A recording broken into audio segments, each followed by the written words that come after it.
mugs in description if you want some merchandise. I'm kidding. I don't sell any merchandise. Sorry if this audio is kind of weird. I'm filming this on my phone. So I'm putting a little disclaimer here because I record all our audio separately on our little microphone here, which is a good thing because our camera footage, part of it is gone. And I don't know where it is. It went somewhere where I cannot reach it. And I was filming part of the news and I looked and some of it is gone. I think that's just part of the news that's not there, and then after my Tailored Treasure Box, just Laura's Tailored Treasure Box, and then the ending is gone. So, for part of it, it's not a lot of footage, it's just some of it, but for some of it, you're just going to have a still picture of us, because I don't know where that audio went. Thank you very much, camera. But, you know, it's still going to be a fun episode. I hope you enjoy it. Most of our footage is there. Some of it will just be audio. But I just wanted to put this here just to let you know if you see us freeze for a second and you don't know why. And that's why, because our camera deleted stuff. So, enjoy the episode and happy Thursday. Welcome to Tailored Treasures! Hello and welcome back to the show! So, two things before we start. Number one, this is our second to last episode of this season. Oh boy! This is it. So, after next week, which is our last episode of season 10, we take a break for 2 weeks, and then we'll be back for season 11. Yep, so just a little break, but we'll be back. Don't worry. We'll be coming back. And also, we kind of color coordinated a little bit. We didn't mean to. Yes, we did not plan this, No. but it works, so that's pretty cool. It does work. And I know we did these random facts recently, but just got back from a trip and I had to plan this in a few hours, so this is what you get. So welcome to the show. Yeah, it'll still be fun though. We'll still Don't worry, don't leave yet. No, it'll Still be fun. hang around. It will. So yes, we're going to be reading just some random facts. They're not connected at all, but we just thought they were really cool and we wanted to share them with you. So, number one is, did you know that in the 18th century, tornadoes were often referred to using the words twirl blast or twirl wind? I like that better. Yeah, you know, it's more like literal. Like Yeah. it is a twirl. It's not like... I like twirl wind because it's legitimately a twirling wind. It is a That's twirling what it's wind. doing. Yeah, it's twirling wind. Yeah, I'll take this. I'll use There them. you go, Dorothy. You were in a twirl wind. A twirl wind, yep.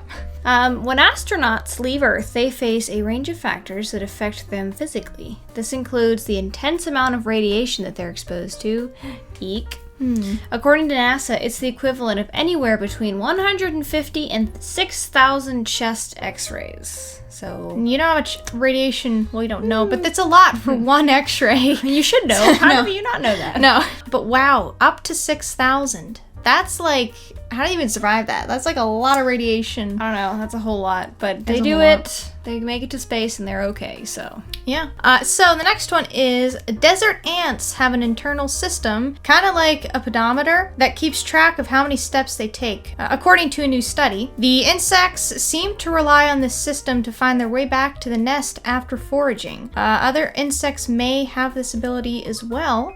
So they got, it's like in your Apple Watch, you know, it takes all your steps. That's kind of what they have in their brain, and it just tells them how many steps to go back to their home. That's like, I know bees, whenever they find a good flower patch, they go home and they do a little dance to basically map it out. They'll be like, you take a left here, then you make a circle here. Like, they're literally like walking around and like making a dance. And Yeah. the other bees watch them and they repeat that and they can find the flower patch. Right, because you think bees are constantly everywhere. They must travel a lot, so the fact that they can remember where they live is pretty cool. In the 1870s, in the city of Liège, Belgium, they attempted to employ 37 felines as mail carriers. It's like the last animal you want to choose. According to the BBC. Okay, you might guess how this turned out. So the messages were tucked into waterproof bags that the cats would carry around their necks. There's your first error. You're putting something on top of a cat. Never do that because they don't like that. So one cat apparently made it to its destination in just under 5 hours. I mean, kudos to you. It was probably a kitten. The other felines took up to a day to complete their journeys. That sounds more like a cat. And due to the fact that the cats weren't particularly reliable and they definitely were not speedy, the service did not last very long. Because the cats are probably, you know, they're starting to walk and they're like, hold on, what am I doing? This is work. If there's one animal who's not going to be a good employee, it's a cat. They need it. Yeah. Like, I would never rely on them for anything. I love cats, but don't ever rely on them because they will never pull through. They will not, because it's up to them what they want to do. And if you ever dare make them do anything, it's like, how dare you? I know. Just the thought of them working for a mail service. And the fact that a cat did get there is pretty amazing. And you would think, well, maybe, what about a dog? Because dogs like to please. But like, it'd be like 5 seconds and they'd be going the completely wrong way because they'd see something and completely forget about their journey. True. But hey, they made it at like a Amazon one-day shipping. But here's the funny thing. Maybe their mission was like to go next door. Yeah. Like maybe they're like, let's start him easy. We'll just have him go like 2 houses down. And they're like, okay, he's been sitting there licking himself for the last 2 hours. Yeah. So yeah, I would not recommend using cats now. No. We've learned from that. So the Twitter bird actually has an official name. It's Larry the Bird. Of course it is. Larry the Bird. I wouldn't have thought that, but you know, it was actually named after Larry Bird, the former pro basketball player who played for the Twitter co-founder Biz Stone's home team, the Boston Celtics. So, yeah, he does have a name. He's Larry. In 2013, Animal Planet aired Mermaids, The New Evidence, a documentary. But really, it was a mockumentary that proved that half human, half fish beings do exist. Because we all know they do. Yeah, because we know they do. So while the program was obviously fake, plenty of the 3.6 million viewers that watched believed that the fictional claims were real. Oh, guys. In fact, so many people were fooled that the U.S. government's National Oceanic and Atmospheric Administration released a statement on its website addressing the confusion, saying, "Mermaids, the new evidence is just entertainment. No evidence of aquatic humanoids has ever been found." What? I can't even believe they had to put that. Oh, you poor people who... It must have been very well done. Yeah, I was going to say that. It had to have been. I mean, even a good Bigfoot documentary, it'll pull you in for the minute. Once I stopped watching, I'm like, okay, that was fake. It's obviously someone in a suit. All you have to do is add some dramatic music, couple close cuts and zooms, and then somebody who asks a question. And there you go. You got your template right there. You do. You just need like a professor in like a darkly lit background to like speak very seriously about it, and you will believe it, at least for that second, but then you might think about it later and be like, no. Wait. There was when we were younger, I don't think you remember this, but there was a website, I wonder if it's still there. If you look up tree octopus, the site is completely fake, but they Photoshop this orange octopus into trees, and they have all these like descriptions, they have all these like sightings, and it was to be funny because you'd show it to people and you'd see if they would like believe that it was real or not. If you scroll to the bottom, there's a disclaimer that says like, this is fake. It was actually supposed to be like educational at the time because the internet was new, and it was like, don't read everything you read on the internet. It's not all true, folks. Yep. Now we know that, hopefully. Yeah. But I wonder if it's still there. I'll have to look it up. I actually do remember that. That was a phase. I do, yeah. Okay, so the next one is, did you know you can actually see your nose right now? You can see your nose. Have you ever wondered why your nose never seems to get in the way of your vision, even though it's right in the middle of your face? Or why when we're dressed, we no longer feel the clothes against our skin? So it's basically our brain's way of being selective, hence the term unconscious selective attention. If our brain had to constantly be giving us up-to-date information on whether our nose was still in the place it should be, still there, right, or the clothes we were wearing are still on us, there would simply be no time for us to get on with the other important things we need to think about and focus on. We would constantly feel overwhelmed with information, so our brains fool us into thinking we can't see our nose, so we don't have to focus on it. And that's why, you have you don't see the things by the side of your head and stuff, and if you're focusing, because if you get everything at once, you couldn't focus at all. Yeah. And I'm going to annoy everyone right now, because I'm also going to make the point about blinking. If you think about it, you start to see yourself blinking, and then you pay attention to it, and then it's really annoying. So I'm sorry, but that's another example. I know. Now for the next 5 minutes, you're going to be like, there I go again. Oh, I'm blinking again. Oh, there I go. Yeah. The title of Sreejans Timelsena's 2014 Guinness World Record-setting book contains 1,809 words, or 11,284 characters. That's just the title, folks. Just the title. Yeah, right. So, haven't even gotten inside the book yet. It begins. The historical development of the brain, i.e., from its formation from Annelida, earthworm, lugworm, ragworm, amphitite, freshwater worm, marine worm, tubiflex, leech, etc. Arthropoda, housefly, butterfly, honeybee, fairy shrimp, horseshoe, crab, tick, blue bottle, froghopper, yellow crazy ant, ... And it continues to list almost every insect, fish, and mammal you can think of. That's like the title. I bet if you open the book, it's probably just like blank. He probably just made this to be in the Guinness World Book. Well, I'm like, as the publisher, wouldn't you be like, okay, so here's the book you want to publish. Let me see here. So what's it called? And then 5 minutes later, you've had like 5 cups of coffee.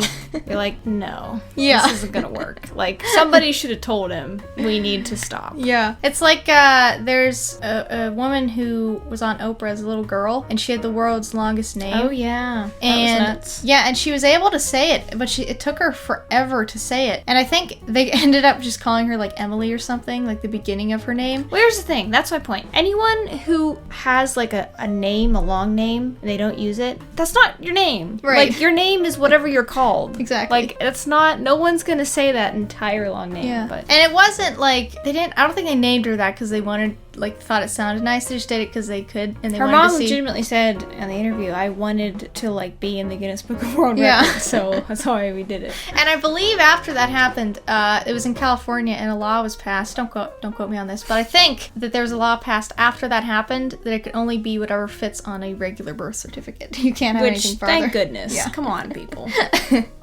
So according to the Guinness World Book of Records, again, the first person to be charged with a speeding ticket was Walter Arnold. Walter, he started goodness it. gracious. You gotta watch out for those Walters, I'll tell you what. So on January 28th, 1896, Arnold was spotted going 4 times the speed limit in his 19th century Benz. Walter, buddy. Oh, wait. But since the speed limit at the time was just 2 miles per hour, Oh, buddy. that meant he was not going too fast. He was not going too fast by today's standards. The constable had to chase him down on his bicycle, giving a ticket to Arnold. So I can just imagine. It's like you're literally walking. Hey, you're going too fast. Uh-huh. You're going too fast. Honestly, I would laugh if I was being chased by a cop on a bike. I would laugh. Yeah. And the fact that he could chase him on a bike shows he was not going that fast. We're going to outer space now. Mhm. Okay, we've arrived. Okay. Saturn and Jupiter are gas giant planets that produce a truly unique form of weather. Recently, scientists discovered that there is plenty of carbon in these atmospheres. When carbon soot gets hit by lightning, it hardens and falls downward, where the pressure of the atmosphere hardens it further until it becomes a diamond. What? Wow. Storms on these planets may rain diamonds as big as 1/4 of an inch in diameter. It's a Real diamond diamonds. rainstorm. What? Lost in Space, not the old version, the new version. They have an episode where they're going through a diamond like rain, pretty much. Yeah, and because I they're all thought, getting cut. They have to like get out of it because Yeah. they're getting injured. and I was sitting there thinking, well, wouldn't that be cool if that existed? And it does. It's real, guys. It's real. It's real. So we're always like so crazy. It'd be funny if someone's from that planet and it'd be like, we're like all about diamonds, like one of the most expensive things on the planet. And then you go there and it's like, oh yeah, I use those as like, it's like, I collect those. Yeah, it's like in my bean bags. I don't even. Yeah.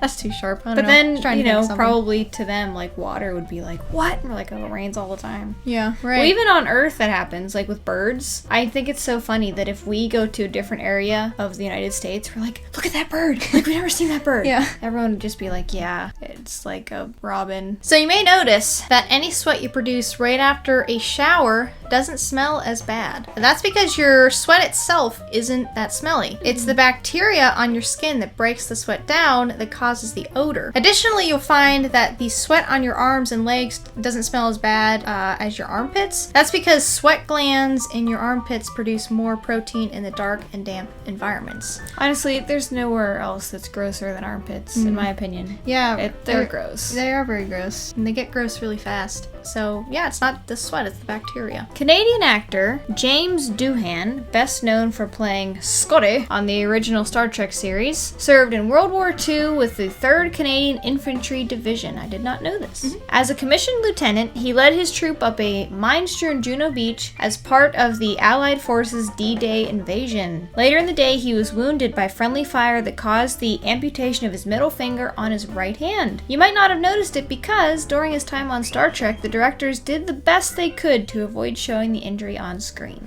Isn't that nice? Really interesting. He was there on D-Day. He was there on D-Day. He was. The big day. Yeah, he was. And he lost his finger. I know. I think it's amazing that they were able to, like, I had no idea. No, they hit it that well. I know. They probably, I mean, I guess he could just put it in his pocket if he needed to, or like. Do they have pockets in Star Trek? Yeah. Yeah, I think they do. Oh, yeah.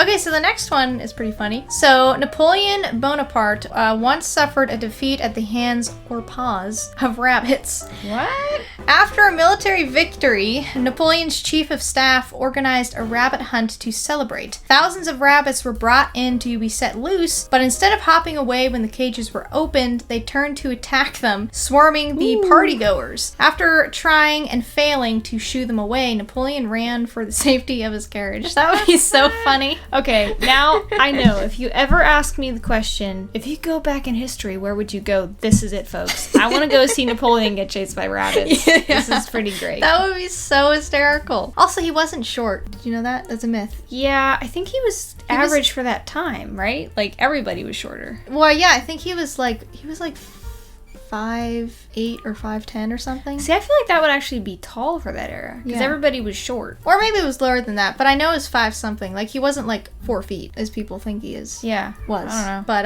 yeah, that's hysterical. As of 2013, 12 police stations in a rural area of China have begun to use, can you guess the animal as a police animal?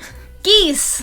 They're using geese. Police geese. They often cause a lot of noise and commotion, obviously, which Chinese law enforcement officers are taking advantage of. Apparently, the geese are more effective than dogs for a variety of reasons. They're aggressive, have exceptional eyesight, and are very, very, very loud.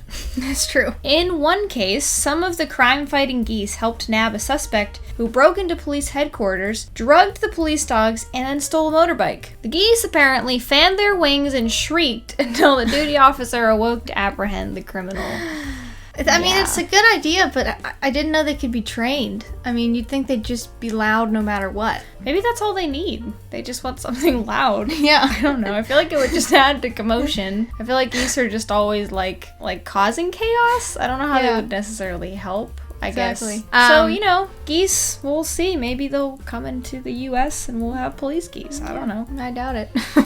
Is it that story when you were little with the bread? Was that geese? Because I want to tell that if it was geese. I think it was geese and ducks. Okay. It was at least related. But I think it was geese. But when Laura and our brother were really little, my mom thought it would be a really fun thing to take them to the lake, and feed some bread to the geese. And we know you're not supposed to feed bread to birds, but this was years ago. It was years ago. Wasn't so well known, okay? I know. Yeah. We didn't know. We don't do it anymore. I wasn't even born, so don't blame me.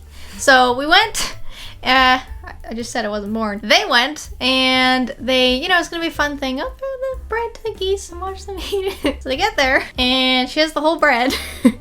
She has them, and she walks over, and they start to come over, and they start to run and swarm. And so she just picks them up, runs, and throws the whole loaf at them to get back to the car. Yes. Yeah, because she had started to, just throw a few, and they were coming over, so she was, throwing it faster because there were so many, and then she's like, just have it all!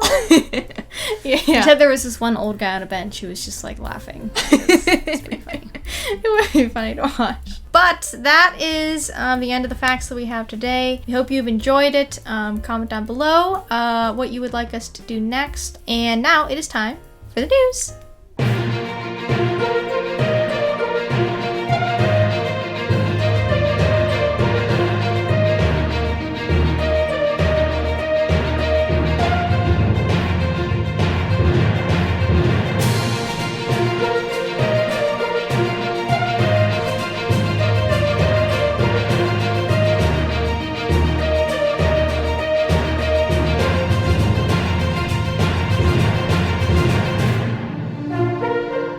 candles have been showing up all around town. I mean, who knew we still had candles? I thought those died out back with Edgar Allan Poe. Anyway, our electricity's been out, so we have a bunch of like phone flashlights and a ton of candles all over the place. And our camera guy is at the breaker box trying to fix it. So Ferdinand is being our camera person, and Ferdinand is great because Ferdinand brings us donuts and he's doing a great job. So yeah, Ferdinand, what? You don't have to just set it and then leave. One tip is don't ever use green beans as candles. Trust us. Never taking the advice of that foot doctor again. Also, Murray the Muffin has been found! How could you not lead with that? Oh, man. It all came down to the showdown with Buddy the Cake Boss and Martha Stewart. They told the FBI agents the only way to get Murray was to do a cook-off between the two agents and Buddy and Martha. Whoever won after a blind taste test would get Murray. After a long battle, and challenges like losing an egg beater or being told to use volcanic ash, such as an ingredient, the 4 muffins were presented to be judged. Quick-thinking Murray disguised himself as one of the muffins and made his escape. It was a good thing because Buddy and Martha won the contest. The judges could barely eat the agent's muffins. But that's okay because Murray saved himself and the day!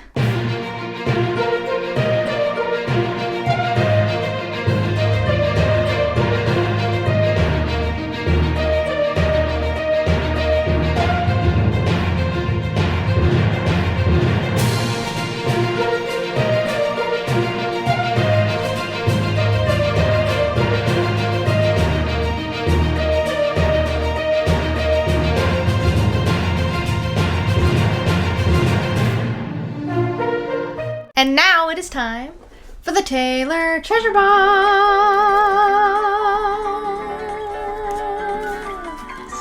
Alrighty. Okay. Story words. I have, what's your dream car? A bright orange Crosstrek. That's my dream car. All right. I don't know what that is, so congratulations on knowing that. I really like them.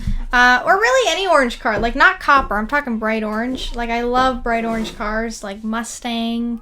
Any car, really. If you put that bright orange on it, it's pretty cool. So, well, I will agree. Bright colors on cars are fun. I don't know why they're all boring, bland colors. Yeah, it's probably nice cheaper to have some color in there. Yeah, so I'd go with that. Yep. So my story words are ringing and sign. There was once a village where people liked to fish, and they would go out in boats every day, and they would come back with the fish that they had caught. That actually has nothing to do with the story. I was just setting the location. Mm-hmm. So there was this young man who was walking along one day, and he found the best looking Coca-Cola sign he had ever seen. The only Coca-Cola sign he had ever seen, and so that's probably why it was the best. But he picked it up, and it was his cherished possession. It was metal, and the one day he decided he just needed to share it with everyone, so he would knock on their door, and he would take a silver spoon and hold his metal Coca-Cola sign, and he would just ring that sign as loud as he could. And people thought it was very strange, so they would usually just close the door, and then he would move on to the next house. And he did this daily, so they would have a nice thing, he'd each day pick a new street, because he wanted to share it with everyone. But what did he do when he ran out of streets then? It sounds like he's in a small town. Well, he only did it for about 3 days before people started to get a little bit concerned, and also they didn't really want to keep answering their doors. They would know he was coming. So they hung it up in the town, and they said, listen, Marky, because that's his name, couldn't tell you that. Oh, wait. Every hour you are allowed to come and bang on your sign from 8 to 5. That's your job. And after that, no more sign banging. And he was happy. And that's what he did. Wow, okay. Okay, so, again, just to make sure you remember that this is the second to last episode of this season. Then we take a break for 2 weeks and we'll be back. That's right. And make sure to give this video a like and a comment, and make sure to subscribe. And after you subscribe, make sure to press the bell to get all of our videos in your notifications box. And you can also follow us on Instagram and Facebook, which is at Taylor Treasures Official. And we'll see you next time. Bye! So, you asked what random fact about me that I wanted to tell, of course. You asked me. Yeah. don't think they did. They did ask me. And so I'll tell you. So my least favorite color of a car is gray or silver. Really don't like it. It's okay if you do, but I don't. And I really... No, I think they wanted to hear my random fact. So I'm pretty sure they said Lucia, though. No, they wanted to hear mine. My random fact to share with you is that I really like smoothies. I'm a big fan. I'm a promoter of smoothies. My fact was better. I definitely think mine was better. Nope.